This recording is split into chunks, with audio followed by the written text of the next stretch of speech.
I think summer work experience are very important for our students. I think that the work experience itself is important. I think the skills that they build while they're working over the summer are important, and I think the ability to be able to earn a little bit of money while they have some time outside of school is also very important. This is Josh. And this is Nicole, and you're listening to the Oregon Transition Podcast. Brought to you by the TTAN, the Transition Technical Assistance Network, and professionals across the state. We've got you covered from Portland to Ontario, from Hood River to Klamath Falls, from Seaside to Burns, and everywhere in between. Hey, Nicole. Hey, Josh. Hey, what was your first paid summer work experience? My first paid summer job was working as a babysitter.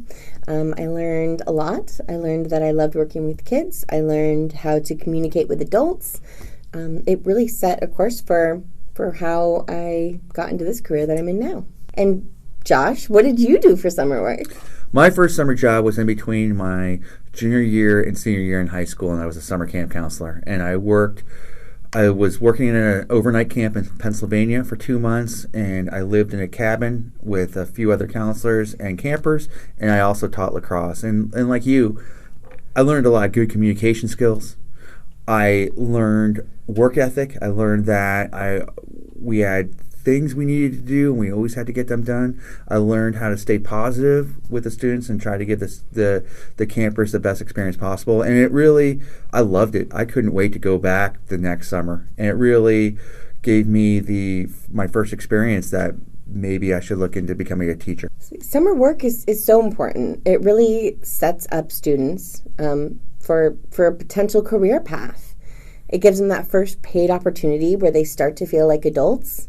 And summer work is just a really amazing thing. That paycheck that I got from working at the summer camp was just incredible. And I couldn't believe that they were paying me to do something I enjoyed so much. So Josh, why don't we do an episode about summer work? That is a great idea. And aren't our listeners lucky because they're already listening to it? No, we're recording this in January, and right now outside it's cold and rainy, but it's not too early to start thinking about your summer plans and the summer work. And we know that these summer work opportunities are huge because it gives students an opportunity to work and get paid. And so if you're a student in Oregon, how do you find out about these paid opportunities? That's a great question, Josh. There's a lot of local, regional opportunities that we're not going to have a chance to talk about today because we're really trying to focus on opportunities that are available statewide. But what we should focus on today is Camp LEAD, the SWIFT program, and then also this awesome grant that we're going to talk more about that any school or organization is eligible for called the RFA 4708, which is such a pretty name, but it's an awesome program. Let's just say again, that these three opportunities that we're talking about are all paid work. Students who are eligible for these programs will go, they'll get valuable work experience, and they'll get a paycheck. So the first program that we're going to talk about today is Camp LEAD, and I'm going to let the campers tell you what the acronym stands for. What does LEAD stand for? L is leadership, E is empowerment. Yeah. A for... What's the A for? And what's the D? Development. I didn't know that the word LEAD in Camp LEAD was an acronym. It is, Josh. We learn something new every day. So tell me about Camp LEAD. Where is it? Who runs it? How does it work? Right. So Camp LEAD is part of the Heart of Oregon Corps. They partner with vocational rehabilitation to fund the program itself. They're based out of Central Oregon, and their camp this year was at Lapine State Park and also had a location in Astoria, Oregon. And the students go and they live at the camp? Right. They're there for a week. They're camping, they're eating together, they're making their own food, and it's all outdoor. What kind of work do they do? Well, I can tell you that they're getting their hands dirty, for sure. They're out there in sometimes the broiling heat. If you've been to Central Oregon in the middle of the summer, you know it can get into the hundreds. but I actually talked to a student and she gave a really good description, so I'll let her describe it. We cut trees down, pull a lot of, all the weeds you see passing by? That's the stuff we pull. Like a bitter brush. Yeah, that's it. And sometimes we go to Going Falls, and we help people pick up like logs and stuff. I know the type of work at each campsite with Camp Lead can be a little different, but the experience for each camper is usually pretty much the same. My name is Sam Vanderbeek, and I'm the head counselor at Camp Lead. I was able to go to Lapine State Park and sit down with camp counselor Sam, who's been with Heart of Oregon for 4 years, specifically as a head counselor in the LEAD program. And I asked him what he thought students got out of Camp Lead. Like the most important things that come out of this camp and that I really push for now is like the confidence. It's a lot of the soft skills that come out of this. And the understanding that you can, we have, most of our youth like haven't necessarily had a job or had a job that required them to get up at a certain time, like early, and then like work all day, and to eat 3 square meals and to get sleep, and have like regular hours. Like those things seem really simple, but when you have never had that in your background, it's quite a change. And to know when these guys leave here, their bodies are going to be like stronger, they're going to be healthier because they've been eating good food, and it's like to know that they can take that and the skills that they learn and then apply those to whatever else they're going to do. Like, so we're not making a bunch of park rangers, we're making a bunch of really successful other people, like everything else that they do. I mean, we have people that are really honest their first day, like, I don't know why I'm here, I don't like to camp, I don't like to work, this is tough, but they make it through, and then they're proud of the work that they've done. And the confidence, I think, from knowing that they've we do hard work. I mean, it's not easy. We don't get cake jobs, like I never want the park to give us jobs that aren't really meaningful to the park. And so because of that, we sometimes we're out working, and it's pretty hot, and they know if they can have that knowledge of kind of the context of doing that in the past, then like anything else they do, this is like the first baseline of comparison. But like, is it harder than Camp Lead, or was it not as hard? Like I hope that they go to their first job and they realize really quickly that it's not as hard as Camp Lead, like, oh, I can do this. Like, I already did that. Like we worked and it was like 98 degrees and we were falling pine trees, and like now I'm, whatever else I'm doing, it's going to be easier. So 4 years at Camp Lead, do you have like a favorite night or like a favorite lesson or favorite part of day? Yeah, for sure. I mean, always the campfire is cool. But I think the most powerful one we do is our empowerment lesson, which is on Tuesday. And it's out of Mike Johnson's Wages book, and it's owning versus moaning, the locus of control, and like how to take personal responsibility, and then how that, if you can take responsibility for especially like mistakes, that can empower you to learn and be, not make those mistakes again. So that's probably the most important lesson that we give, but Thursday is definitely my favorite night because that's when everyone really is raw and like opens up and shares, and it's really hard to keep a dry eye sometimes, Sometimes it can be totally goofy and everyone's just laughing and having fun, or also sometimes you get really surprised. You'll get a kid that has been a clown the whole time and maybe difficult, and then that night is when like the realization of like going back, which is sad, because sometimes they're going back to situations that aren't going to be as empowering as this, but just that like then you get this outflowing of like really authentic like emotion and sharing, and you're just like, oh my gosh, it's like this hugely intimate connection they're having with their whole crew, and you don't know, maybe they haven't had that or get that very often. And it's important to be able to share in a safe place, I think, and that's what we provide here. That sounds like an amazing program for students, and I love how it is building so much confidence, and students are getting so many soft skills from participating in this program. And I love how he says, what your next job, you're going to think it's easier than Camp Lead. And if you can do Camp Lead, you can do anything. I love that confidence building. Yeah, it's great to see the students at Camp Lead, the city kids becoming country kids and really getting appreciation for the outdoors. Getting a great work ethic that they'll be able to carry on through their lives. Do they run several sessions? They have sessions throughout the entire summer. And do you need to be a vocational rehabilitation client? You do need to be a vocational rehabilitation client, yeah. Is this something that I can talk to my youth transition program specialist about, or my transition specialist? Right, your YTP specialist. Yeah, absolutely. Or you can talk to your pre-eds coordinator or local TNF. Who's eligible for this program? That's a great question, and I'm going to go ahead and refer to the website for that, Josh. If you go to heartoforegon.org, they have a ton of information about Camp Lead, and they'll be able to tell you more about eligibility and when to apply and how to apply. If you're not sold enough on this program, let's hear from one more student. It's good experience. It's hard work, but it's highly worth it. You get paid to do it for a whole week.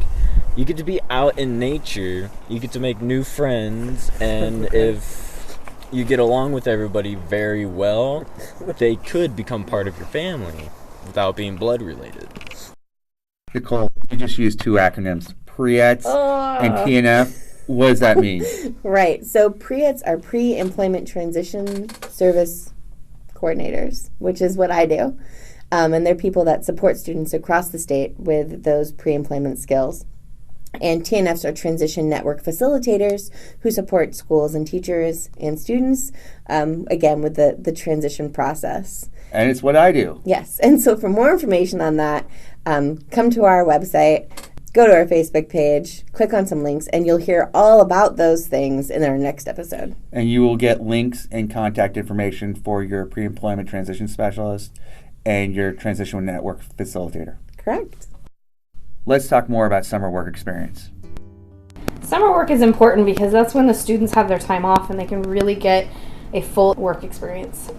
That was Lisa Catherwood. She is the YTP program coordinator and the SWIFT director, which you'll be hearing about right now. SWIFT is a summer work internship for transition. It's a 7-week program that the students live at Portland State University in the dorms, and they do work experiences. Is it just students that live in Portland? No, it's actually students that come from all around the state to live in Portland for the 7 weeks and do the work experience. And what kind of work do they do? We try to match whatever work they're doing with their interests. So we've had students that have worked in the city of Beaverton doing office work. We've had students at vet clinics. We've had them at a place called Breaking Cycles that does work on bicycles and how to repair bicycles, as well as doing barista work. What does the typical day look like for a student? A typical day, well, the first week is a lot of training, doing mock interviews, resume writing, those kind of things. But the rest of the 6 weeks, they will be working 25 to 30 hours a week. So they get up at their dorms, they make their own breakfast, they go out and they do their work for 5 or 6 hours a day. They come back to the dorms, and then we have classes in the evening, whether it be cooking classes or I teach a future prep class where they do a whole bunch of career exploration activities. And they have to make their own meals and do their own grocery shopping. So it's a pretty full-packed day. So SWIFT is a 7-week program that takes place in downtown Portland. Students get to live at the dorms at Portland State University. Yeah, the country kids are becoming the city kids in this scenario. Yeah, what a great experience to be 18 years old and living in downtown Portland for the summer. Yeah, and getting all of the work experience and learning how to go on the buses independently and finding out all of the unique things that a city can offer.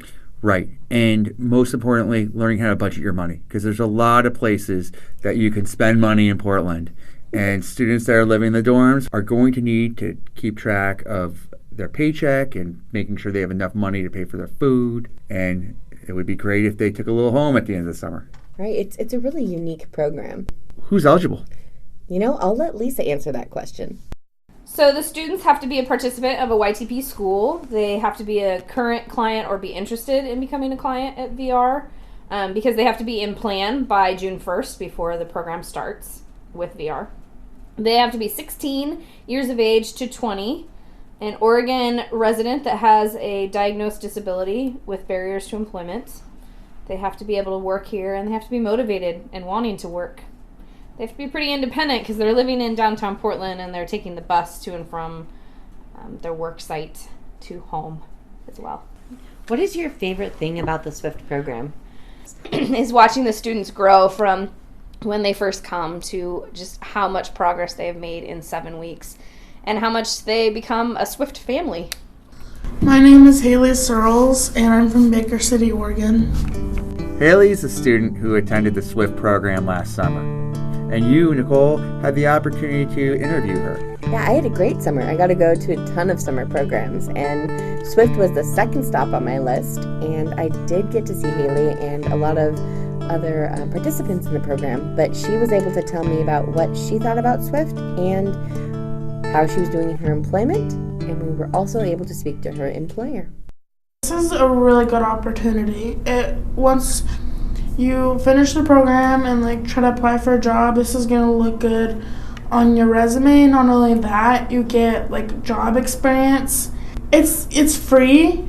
People have to realize your job after this is gonna be harsher. This is just one step further to the real world and all.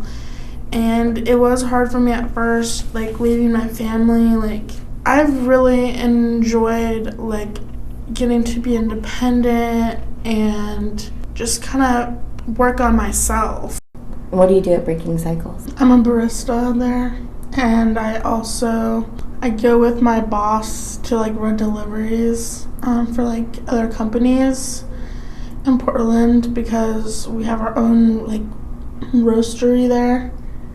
So we run coffee to other small businesses in Portland. So I'm Gerald Skeeth, and I'm from Breaking Cycles, which is a coffee and bike shop catering to vocational training for 18 to 25-year-olds. Yep. And my name's Alexis Hibbets, and I am also with Breaking Cycles. The students in SWIFT have definitely been amazing. I could probably speak for Gerald for that with that also. It's fun to just see the growth and the chat. I personally work with a lady named Tiffany. No, not Tiffany. I work with a lady named Haley, and I found that she really likes challenges, and I really like challenges. So it's cool to be able to work with somebody that also likes the same kind of things I do. And it's just been fun to see the growth that she has been going through. So. This experience for us is so rewarding. This is what we live for, and just to see their development has been amazing. It's just beyond words. We didn't know that one of them didn't know how to ride a bike, so we took this one downstairs today, and we're motoring around the patio and just seeing the confidence boost. We've seen the other one work on $50 bikes to $6,000, $7,000 bikes. And so, it's just, this is what we live for. This is just really good partnerships. What amazing supportive employers for Haley. Yeah, Haley got so much out of this program. She really grew and became really familiar and involved with the Portland city life and felt that support and that growth in her job. And the nice thing is that SWIFT is taking students' interests and finding jobs based on that interest. So if Haley's interested in bikes now, she has all these wonderful mechanic skills that she can take this to her next job. Yeah, or if she's interested in coffee. Right, exactly. A bike shop that also sells coffee, that's my dream. It's a good dream, Josh. Yeah, that's awesome. So let's talk about how you apply for SWIFT. The process is you go on the University of Oregon YTP website, which is ytp.uoregon.edu, and there is a referral form for the teacher, VRC, or the transition specialist to fill out. And then I collect those by January of every year. And then they have an interview, and the 20 students are selected. SWIFT and Camp Lead are great opportunities, but there's limited capacity. Yeah, there is. They can only take a select few students from across the state. Luckily, there's another opportunity out there for people that are looking into how to do summer work in their own communities. I am CJ Webb, and I am the Pre-Employment Transition Services Program Coordinator. otherwise known as the PREETS program coordinator, much easier to say.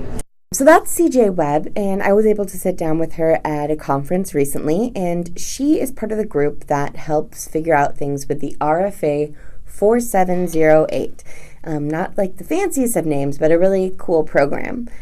A school district or an agency will develop jobs for students. This school district or agency will get funding from the RFA to pay for staffing and to pay student salary. Right, and I think it is a really complex thing because you have to go through an application and make sure that all of the requirements are fulfilled. But I'll let CJ talk about what those requirements are and what comes out of it. First, the RFA, it stands for Request for Application, and so it is an application for the summer work program for VR and ODDS, the Office of Developmental Disability Services, and the Department of Education. And it is an application to say either a provider or a school district to say we want to provide summer work to students in our area. They are going to be jobs in the community and paid at least minimum wage. And so it's a proposal to how are you going to do that, and also include students with intellectual and developmental disabilities and have at least 20% students with intellectual and developmental disabilities. So how does it work? So people go into ORPN, which is orpin.oregon.gov. They go into ORPN and they search for the RFA, and then they fill out their application and they partner with who they need to. They get the information from their district and dot all the I's and cross all the T's. What happens to the application after that? Is it you that decides? Well, no, not just me. First of all, the application then goes into the procurement officer, and they prepare it for review. And we have a review team, which is, because this grant is also through not just vocational rehabilitation, it's also the Office of Developmental Disabilities and Oregon's Department of Education. So how long does this whole process usually take? It usually takes probably by the time you get it in till you hear about a month. Give or take, depending. If we have a lot of questions, it may take a little bit longer until, to get those answers. And how much funding can a school get? Is there a cap? We do have a limited funds. I mean, we have substantial funds, but at the same time, we look at people's budgets, and we have had questions about that. So it's hard to say we have a cap on anything, because if you have 100% students with intellectual and developmental disabilities, you may have a few higher costs involved in that, just around some of those support needs. But you might not. Rural areas, like out in Eastern Oregon, you're going to have higher things. We don't pay transportation costs, but we can fold some of that in. So we would have those conversations, because Eastern Oregon, there was one place where, 70 miles one way to go to a job. So it sounds like you really take into consideration each application, it's all very individualized to Right. figure out the amount that's needed to meet all the needs. Right, because every program is going to be very, very different. I mean, there's some just really, working on Mount Hood, doing trail work, to working the county fair. Very, very different. So again, it's going to be based on what the community is. The types of students and things like that. So very individualized. Anyone who wants to start a summer program can apply for this grant and potentially receive funding. Yeah, that's right. If you have a passion for summer work and you're at a school, you're at a provider organization, you're at a business, and you want to spread that joy through the summer and that opportunity through the summer, then go to orpin.oregon.gov and check out the RFA grant that CJ was talking about.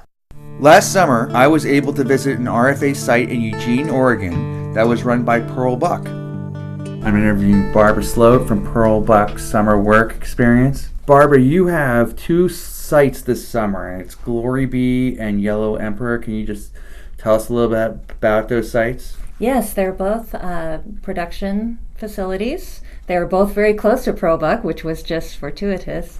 And we have 4 students at Glory Bee, we have 2 at Yellow Emperor, and they're working at basically entry-level type positions within each of those companies. And this is in Eugene, Oregon. And so Glory Bee makes honey and honey products. Correct. And what does Yellow Emperor do? Yes, they are a contract manufacturer for herbal supplements and other liquid products. And what kind of jobs are students doing in each site? Right, they're working on the production floor, generally helping with packaging, but I think some of them have actually moved into more of the complex jobs like the labeling machines, various equipment that they're learning to use depending on their skill and aptitude for those things. So Josh, you were able to go and visit an RFA site. I was just wondering, what are your thoughts on a school or organization replicating this? Is it something that's doable? Oh, absolutely. I saw motivated students and most importantly, happy students. They were interacting with the permanent workers there. So even though it was a short experience, and it was only for the summer, they were a part of the organization and they were a part of the team, and they felt very much like that. And they were getting paid. And they're getting paid. They're getting minimum wage. That's amazing. After the tour, I sat down with a student named Jack. Hi, my name is Jack Waghorn. And how old are you? 18. 18. Just graduated from high school? Yes, I graduated from high school. Outstanding. Congratulations on graduating. So we're here at one of the work sites. We're at Glory Bee. I've never been here before. What's Glory Bee? Glory Bee is kind of like a company. They do packaging, labels, and that's it. They just do all kinds of stuff. And then what's their product that they sell? Raw honey. Tasty. Tell me about what your job here at Glory Bee. What do you do here? Sometimes I work in dry production. We do trail mix, and what was the previous one? Organic gummy fish. And now we're on trail mix. So you're responsible for putting the labels on the products? Yes, I do it perfectly. Excellent. As we're recording this, it has been 6 months since I visited Jack at Glory Bee. And when I see him, he still talks about it. Summer work can be really impactful on young adult lives. It's their first taste of what it's going to be like in the real world, right? After school. Yeah. So we talked about 3 opportunities for summer work in Oregon. We talked about Camp Lead, we talked about Swift in Portland, and we talked about RFA 4708. But there are also so many other smaller opportunities in your local communities. So if these ones aren't a great fit for you, take that time to search out what's best. Talk with the support people around the student that you're working with. Talk with the student themselves and find a way to get them working over the summer. If you have students who are working this summer or even working now, we would love to feature them on the Oregon Transition Podcast. Please connect with us via Facebook or our email address, which is OregonTransitionPodcast@gmail.com. We love showcasing success stories. Hopefully, what you've heard today will inspire you to look further and find some real opportunities for students for next summer so that they can get that fundamental work experience.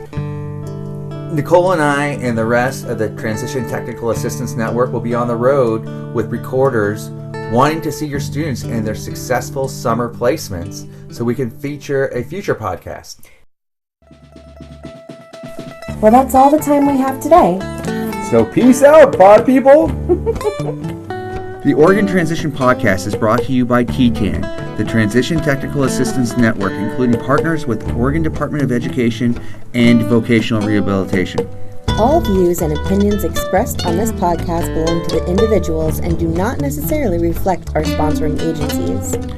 The Oregon Transition Podcast was produced by Nicole Perdue, Josh Barber, Nicole Garcia, Peter Fitzgerald, and the podfather, Lon Thornburg, with additional interviews provided by the TTAN Network. This week's music provided by Boone Richter, transition student out of Brownsville, Oregon. For questions and comments, or just to connect with us, email OregonTransitionPodcast@gmail.com. And for latest OTP updates, like us on Facebook at Oregon Transition Podcast. Please contact us for transition questions, episodes ideas, and music submissions. Hearing about those gummy fish is making me hungry. Already. I had a gummy fish today. I only had one. And that's it. Next. Sounds like a good perk. Sounds awesome.